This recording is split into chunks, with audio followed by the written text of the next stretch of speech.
Welcome to the Athena Wellness Podcast, the show that invites you to take a seat around the community fire and listen to stories that inspire.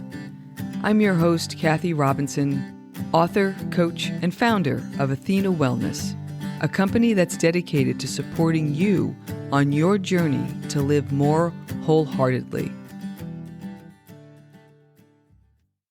Hello, and welcome to episode 60. Thanks so much for joining me for this shortened Wellness Wednesday episode, a little midweek boost to help keep your warrior vibe high. Today I'm joined once again by Bobbi Kahler, entrepreneur, author, and coach who shares her wisdom on how to move forward for those who may feel stuck or at a plateau. Bobbi also shares her thoughts on how journaling can help us just start. As mentioned in episode 59, Bobbi is also offering the listeners of this podcast a 50% discount off her 6-week Bottleneck Breakthrough Coaching Program if you mention the Athena Wellness Podcast. Just visit the homepage of Bobbi's website, bobbikahler.com, and click on the Book a Call with Me Today button on the upper right-hand side of the webpage. This offer is good until August 15th, 2021. And a link to Bobbi's homepage is in the show notes. And now on to the show. I hope you enjoy the conversation. Once again, I'm joined by author and coach Bobbi Kahler. Welcome back, Bobbi. Thanks. Good to be here. In our last conversation, we talked about your method of helping your clients with learning their way forward. Mm-hmm. And I'd love to give our listeners, especially if they're feeling stuck or at a plateau, which I think a lot of folks may be feeling at this time, like not knowing which way to go.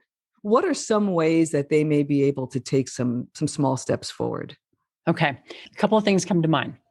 First of all, sometimes people feel stuck because they think I have to have the whole plan. Some people are planners. Some people are visionaries. If you're one of those people, fantastic. If you're not one of those people, there's absolutely nothing wrong with you. So if you don't have the whole plan, it's okay. Pick a direction, right? Pick a direction. If you're thinking about a road trip, are you going east? Are you going west, north, or south, right? Pick a direction. And then think, what are some of the smallest actions I could take that would move me in that direction? And you don't have to have all of them. This is simply to get started. And then after that, take one of those actions, and just see, where did that lead me? What did I learn? What new possibility did it open up, right? And then manage what I call the just wait voice. The just wait voice is that voice inside of our head that says just wait. And it's there to keep us safe, right? And it's things like, well, what if you fail? What if you make a mistake? What will other people think? All those things. Recognize its purpose is to keep you safe. Do not fight with that voice, because a lot of people, they spend a lot of time thinking, oh, what's wrong with me? I have a fear of failure. What's wrong with me? Nothing's wrong with you. It's a common human thing. So acknowledge the voice. Thank you for trying to keep me safe. And I'm taking this small action anyway. Kind of sounds silly, but it works. But those are the things I think about. And what's amazing to me about Just Start is, I don't know, I grew up on a creek. I don't know if you did. And we had a little dam on it. It was Crater's Dam. And in the spring, because this was in Illinois, we'd always have the spring thaw. And every time there was a thaw, like we'd have all these branches come down and they'd swirl above the dam. I don't know if you've ever been able to see this, but I loved it. And I'd be mesmerized because they'd swirl and they'd swirl and they'd swirl. And eventually one branch would break loose from this group and it would go over the dam. What happens immediately after that?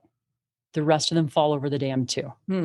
And so to me, that's the power of just starting. What we're trying to do is to get one branch to go over that dam. And it could be something as simple as, like someone reached out to me recently and they're in a totally different career. And they're like, I'm interested in coaching. And that was their first step, was to reach out to someone and talk to someone who does coaching. Like, hey, what's it like? And from there, I was like, okay, and here are some other resources that you could check out. Just get the branch to fall. Mm-hmm.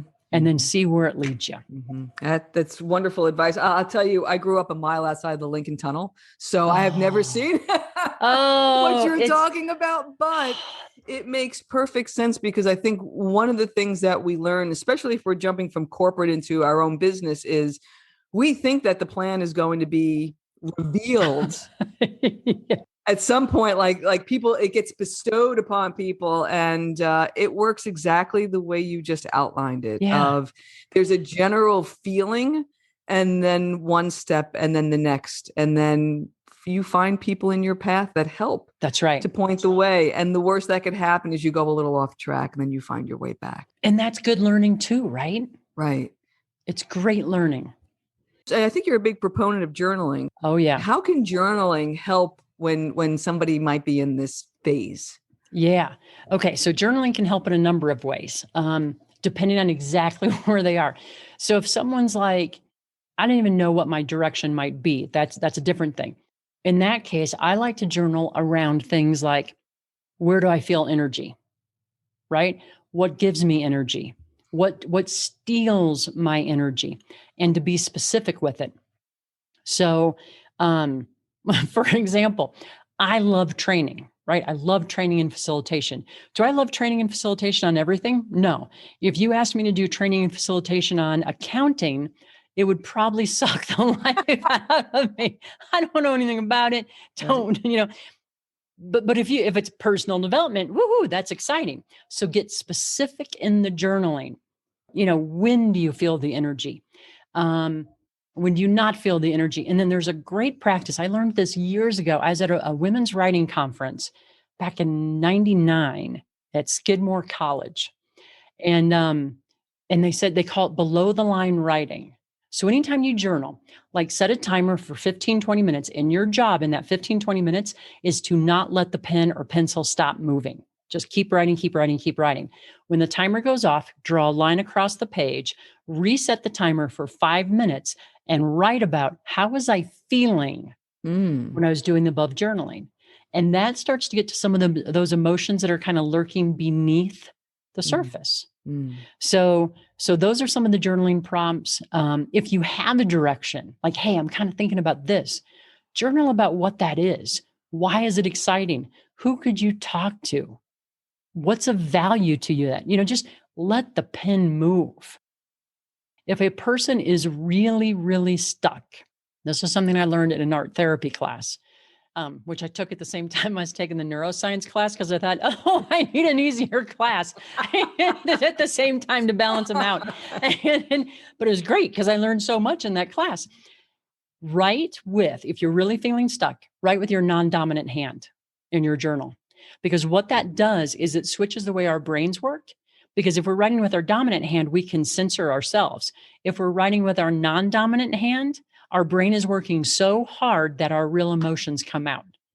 Sounds weird, but it works. That was perfect.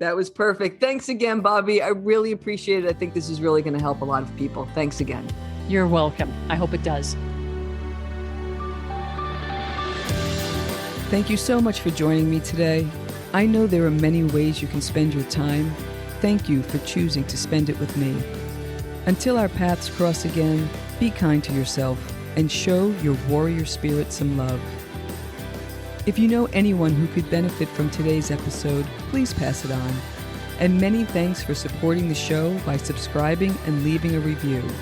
It means a lot, and it helps others find their way to our circle.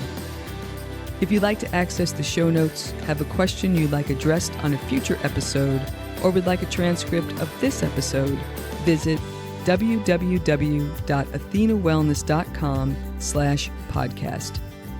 Until next time, be well.